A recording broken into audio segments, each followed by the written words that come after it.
Hello guys, എല്ലാവർക്കും പുതിയൊരു വീഡിയോയിലേക്ക് വീണ്ടും സ്വാഗതം. അപ്പോൾ നമ്മൾ ഇന്നത്തെ വീഡിയോയിലൂടെ ചർച്ച ചെയ്യാൻ പോകുന്നത് എന്തെന്ന് വെച്ചാൽ കേരള ബ്ലാസ്റ്റേഴ്സിൻ്റെ പുതിയ പരിശീലകനായ സ്വീഡിഷ് പരിശീലകൻ മിക്കായൽ സ്റ്റാറെ കുറിച്ചാണ് നമ്മൾ ഇന്നത്തെ വീഡിയോയിലൂടെ ചർച്ച ചെയ്യാൻ ഉദ്ദേശിക്കുന്നത്.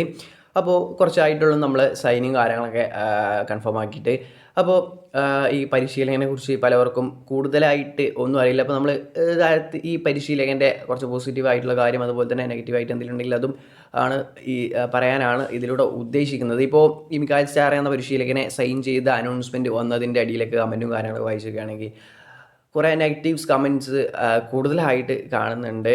അപ്പോൾ ഒന്ന് പിന്നെ ഇവാൻ ആശാൻ ക്ലബ്ബ് വിട്ടതിൻ്റെ ആ ഒരു സങ്കടം ആരാധകർക്കുണ്ട്. അപ്പോൾ ഇവാൻ ആശാൻ അത്രയും ഇഷ്ടപ്പെടുന്നവർക്ക് ഈ പുതിയ പരിശീലനം വന്നതൊന്നും അത്ര ഇഷ്ടമായിട്ടുണ്ടാവില്ല. പിന്നെ അതുപോലെ തന്നെ അടിയിൽ കണ്ട കുറേ കമൻറ്റ് ഈ സീസണും പോയി 12 വർഷമായിട്ടുണ്ട് ഈ പരിശീലകൻ ഒരു കിരീടം സ്വന്തമാക്കിയിട്ടുള്ളത്, നല്ല സ്ഥലത്താണ് വന്നെത്തിയിട്ടുള്ള രീതിയിലുള്ള കുറേ കമൻറ്റ്സും കാര്യങ്ങളൊക്കെ വരുന്നുണ്ട്. അതുപോലെ ഈ സീസണും പോയി എന്നുള്ള രീതിയിലൊക്കെ കമൻറ്റ് ചെയ്യുന്നുണ്ട്. അപ്പോൾ പരിശീലകൻ വന്നിട്ടേ ഉള്ളൂ, ഒരു മത്സരം പോലും കണ്ടിട്ടില്ല, എന്താണ് അദ്ദേഹം ഉദ്ദേശിക്കുന്നത് ഇവിടെ എന്നുള്ളതൊന്നും നമ്മൾ അറിഞ്ഞിട്ടില്ല. അപ്പോഴത്തേക്കും ഇത്രയും നെഗറ്റീവ് അടിക്കേണ്ട ആവശ്യമുണ്ടോ, എന്താണ് ഈ പരിശീലകനെ കുറിച്ച് എന്നുള്ളതൊക്കെയാണ്.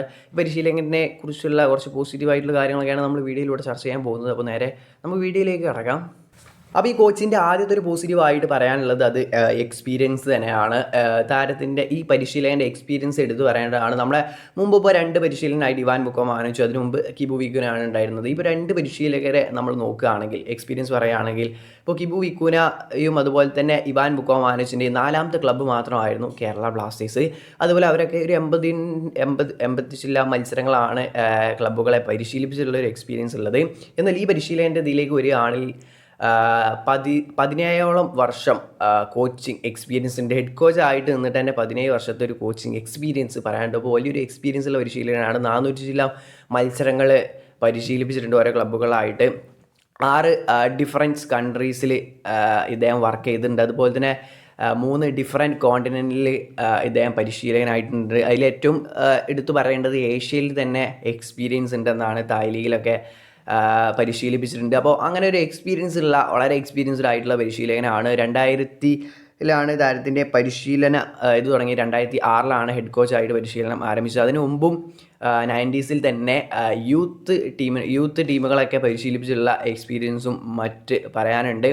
അപ്പോൾ ഈ യൂത്ത് പ്ലേയേഴ്സിനൊക്കെ നല്ല രീതിയിൽ വളർത്തിക്കൊണ്ടുവരാനും അതുപോലെ തന്നെ യൂത്ത് പ്ലേയേഴ്സിന് കൂടുതൽ അവസരങ്ങൾ കൊടുക്കുന്ന ഒരു പരിശീലകൻ തന്നെയാണ്. ബ്ലാസ്റ്റേഴ്സിനെ സംബന്ധിച്ച് യൂത്ത് ടീം അത്രയും പ്രധാനമാണ്. ബ്ലാസ്റ്റേഴ്സിൽ ഏറ്റവും കൂടുതൽ യൂത്ത് പ്ലേയേഴ്സ് വന്ന് കളിക്കുന്നതാണ് ബ്ലാസ്റ്റേഴ്സ് റിസർവ് ടീമിൽ നിന്ന് കയറിയിട്ട്. അപ്പോൾ യൂത്ത് ടീമിൽ അത്രയും പ്രധാനം കൽപ്പിക്കുന്ന ഒരു പരിശീലനം ആയതുകൊണ്ട് ബ്ലാസ്റ്റേഴ്സിന് ഏറ്റവും ആപ്റ്റ് ആയിട്ടുള്ള ഒരു പരിശീലകനാണ് മിക്കായൽ സ്റ്റാറെ എന്ന് തന്നെ നമുക്ക് പറയാം. ഇപ്പോൾ ബ്ലാസ്റ്റേഴ്സ് ആരാധകരുടെ ഇടയിൽ തന്നെ ഇപ്പോൾ നെഗറ്റീവ്സ് പരക്കുന്ന ഒരു കാര്യം പിന്നെ 12 വർഷമായിട്ടുണ്ട് ഈ ഒരു പരിശീലകൻ ഒരു കിരീടം നേടിയിട്ട് എന്നുള്ളതാണ്. അപ്പോൾ അതിനെക്കുറിച്ച് നമ്മളൊന്ന് പറയുകയാണെങ്കിൽ ഇപ്പോൾ ISL തന്നെ അധികം സക്സസ് ആയിട്ടുള്ള പരിശീലകേസിലേക്ക് വരികയാണെങ്കിൽ ഓവൻ കോയൽ കിരീടം നേടിയിട്ടുണ്ട്. അതുപോലെ മനോളോ മാർക്കസ്, അതുപോലെ പിന്നെ സെർജിയോ ലൊബേറ, ഇവരുടെയൊക്കെ ഒരു കരിയർ നോക്കുകയാണെങ്കിൽ അവരെല്ലാം കിരീടം നേടിയുള്ളത് ഇവിടെ വന്നാണ്.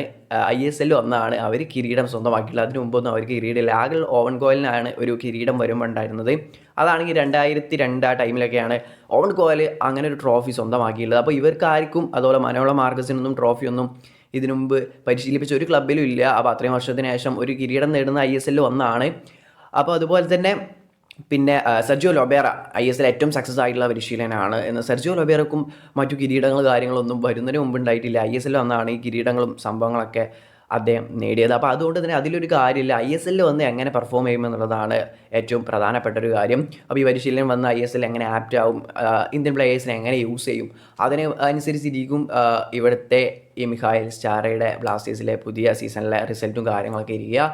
അല്ലാതെ 12 വർഷമായി കിരീടം നേടി എന്നുള്ളതിൽ കാര്യമില്ല. 12 വർഷം മുമ്പ് 2 കിരീടങ്ങൾ നേടിയിട്ടുണ്ട്. ഈ ഇപ്പോൾ പറഞ്ഞ സെർജിയോ ലൊബേറ, ഓവൻ കോയൽ ഇവരൊക്കെ സംബന്ധിച്ചിടത്തോളം എക്സ്പീരിയൻസ് ഉണ്ട്. അതുപോലെ 2 കിരീടം നേടിയിട്ടുള്ള ഒരു പരിചയമുണ്ട്. അപ്പോൾ അതുകൊണ്ട് തന്നെ ആ ഒരു കാര്യത്തിൽ എക്സ്പീരിയൻസ് അങ്ങനെ ഒരു കാര്യത്തിൽ കാര്യമില്ല. പിന്നെ അതുപോലെ മറ്റൊരു നെഗറ്റീവായിട്ട് കേൾക്കുന്ന ഒരു കാര്യം, ഈ തായ് ലീഗ് ലാസ്റ്റ് പരിശീലിപ്പിച്ച തായ് ലീഗിൽ ഈ പരിശീലകൻ പരിശീലിപ്പിച്ച ഉത്തൈ താനി എന്ന് പറഞ്ഞ ക്ലബ്ബ് 7ാം സ്ഥാനത്താണ് ഫിനിഷ് ചെയ്തത് എന്നുള്ളതാണ്.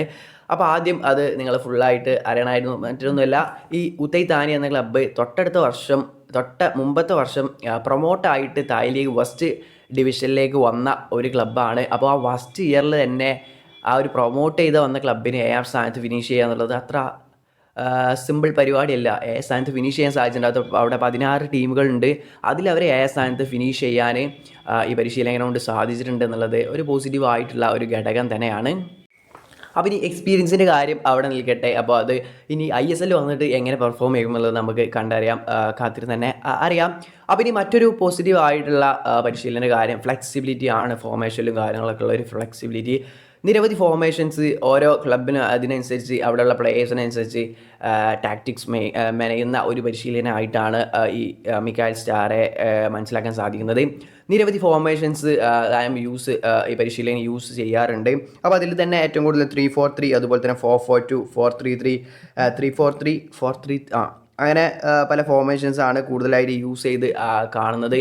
അപ്പോൾ പല ഡിഫറൻസ് ഫോർമേഷൻസ് യൂസ് ചെയ്യും. അപ്പോൾ ബ്ലാസ്റ്റേഴ്സിൽ വന്ന് ഏത് ഫോർമേഷൻ യൂസ് ചെയ്യുമെന്നുള്ളത് അതറിയില്ല. അത് പരിശീലകൻ വന്ന് ഏതെല്ലാം പ്ലേയേഴ്സിനെ എങ്ങനെ യൂസ് ചെയ്യാൻ സാധിക്കും, ആ പ്ലേയേഴ്സിനനുസരിച്ച് തന്നെ ആയിരിക്കും ഒരു ഫോർമേഷൻ സെറ്റ് ചെയ്യാനുള്ള സാധ്യത. അപ്പോൾ 3-4-3 ആണ് ഒരു പ്രിഫേർഡ് ഫോർമേഷനായിട്ട് ട്രാൻസ്ഫർ മാർക്കറ്റിലും കാര്യങ്ങളും കാണിക്കുന്നത്. അപ്പോൾ അതിലൊന്നും പ്രത്യേകിച്ച് കാര്യമില്ല. അപ്പോൾ അത് തന്നെ ആവാൻ ബ്ലാസ്റ്റേഴ്സിൽ 3-4-3 ആവും എന്നുള്ളൊന്നുമില്ല. ഒക്കെ വന്നിട്ട് പ്ലേയേഴ്സിനനുസരിച്ചായിരിക്കും കോച്ച് തീരുമാനിക്കുക.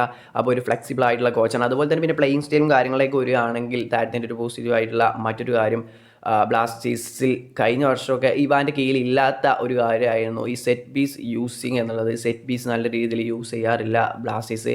ഗോളുകൾ കണ്ടെത്തൽ വളരെ കുറവാണ്. എന്നാൽ ഈ കോച്ചിൻ്റെ ഇതിൽ നിന്ന് മനസ്സിലാക്കാൻ സാധിച്ചത് സെറ്റ് പീസ് നല്ല രീതിയിൽ യൂസ് ചെയ്യുന്ന ഒരു പരിശീലനമാണ്. നല്ല രീതിയിൽ സെറ്റ് പീസുകൾ ടേക്ക് ചെയ്യുന്ന ഒരു പരിശീലനമാണ്. സെറ്റ് പീസ് ഡിഫെൻഡിങ്ങും അത്യാവശ്യം മികച്ച രീതിയിലുണ്ടെന്നാണ് തോന്നുന്നു, അറിയില്ല. എങ്ങനെ സെറ്റ് പീസ് എടുക്കുന്ന കാര്യത്തിൽ വളരെ നല്ല രീതിയിൽ യൂസ് ചെയ്യുന്ന ഒരു പരിശീലകനാണ് മിക്കായൽ സ്റ്റാറെ എന്നുള്ളത് ഉറപ്പാണ്. അപ്പോൾ അതൊരു വളരെ പോസിറ്റീവ് ആയിട്ടുള്ള കാര്യമാണ്. പിന്നെ ഈ പ്ലേയിങ് സ്റ്റൈലും കാര്യങ്ങളിലേക്ക് വരികയാണെങ്കിൽ ഒരു ക്രോസിങ് വിങ്ങേഴ്സിനൊന്നും അധികം യൂസ് ചെയ്യുന്ന, ക്രോസ് ചെയ്ത് അങ്ങനെ ബോക്സിലേക്ക് എത്തിക്കുന്ന തരത്തിലുള്ള ഒരു പ്ലേയിങ് സ്റ്റൈലല്ല.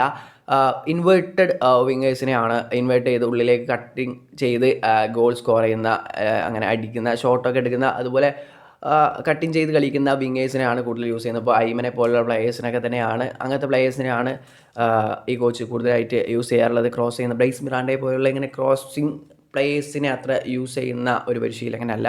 ഇപ്പോൾ നമ്മുടെ നോഹ സദോയെ സൈൻ ചെയ്ത നോഹ സദോയൊക്കെ അത്തരം പ്ലെയറാണ്, കട്ടിങ് ചെയ്ത് കളിക്കുന്ന, ഷോട്ട് എടുക്കുന്ന അങ്ങനത്തെ ഒരു പ്ലെയറാണ്. അപ്പോൾ അങ്ങനത്തെ പ്ലേയേഴ്സിനെ തന്നെയാണ് മിഖായൽ സ്റ്റാറേക്കും ആവശ്യം. അപ്പോൾ അങ്ങനെയൊക്കെയാണ്. പിന്നെ ഡിഫൻസിൽ വളരെയധികം പ്രാധാന്യം നൽകുന്ന ഒരു കോച്ച് തന്നെയാണ്. മുമ്പ് ഇപ്പോൾ യൂത്തൈ താനെ എന്ന ക്ലബിലും പരാജയപ്പെട്ടിട്ടുണ്ട് ഉള്ള കളിയിലൊക്കെ ആണെങ്കിൽ കുറഞ്ഞ ഗോളുകൾ, അങ്ങനെ ഇപ്പോൾ ജയിക്കുന്ന കളിയിലാണെങ്കിൽ 2-0 അങ്ങനെ ചെറിയ സ്കോറിലാണ് ജയിക്കാറുള്ളൂ. ഇപ്പോൾ വഴങ്ങുന്ന ഗോളുകൾ വളരെ കുറവാണ് ഈ മിഖായൽ സ്റ്റാർ. അപ്പോൾ വളരെയധികം ഡിഫൻസിൽ പ്രാധാന്യം നൽകി കളിക്കുന്ന ഒരു പരിശീലകൻ കൂടിയാണ് ഈ ഉത്തൈ താനെ. അപ്പോൾ ബ്ലാസ്റ്റേഴ്സിൽ ഇനി എങ്ങനെ വരും സീസണിൽ ഈ മിഖായൽ സ്റ്റാറുടെ കീഴിൽ കളിക്കും എന്നുള്ളത് നമുക്ക് കാത്തിരുന്ന് കാണേണ്ട ഒരു കാര്യമാണ്. പിന്നെ നെഗറ്റീവ് എന്ന് പറയാനുള്ളത് ഓരോ പരിശീലകനും നെഗറ്റീവും കാര്യങ്ങളൊക്കെ ഉണ്ടാവും.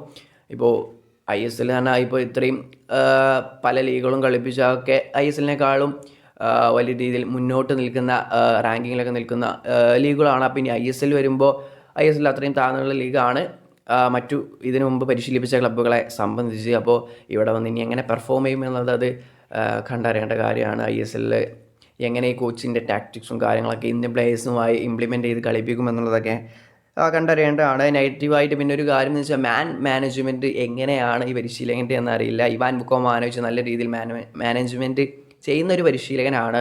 എല്ലാ പ്ലേയേഴ്സിനെയും ഒത്തൊരുമയോടെ ഒരു ടീമായി വർക്കിംഗ് ചെയ്ത് കൊണ്ടുപോയിട്ടുണ്ടായിരുന്നു. അപ്പോൾ അതേപോലെ തന്നെയാണോ ടാക്ടിക്സിന് ഇമ്പോർട്ടൻറ്റ് നൽകുന്ന ഒരു പരിശീലനമാണ് മിഖായൽ സ്റ്റാറെ എന്നറിയില്ല.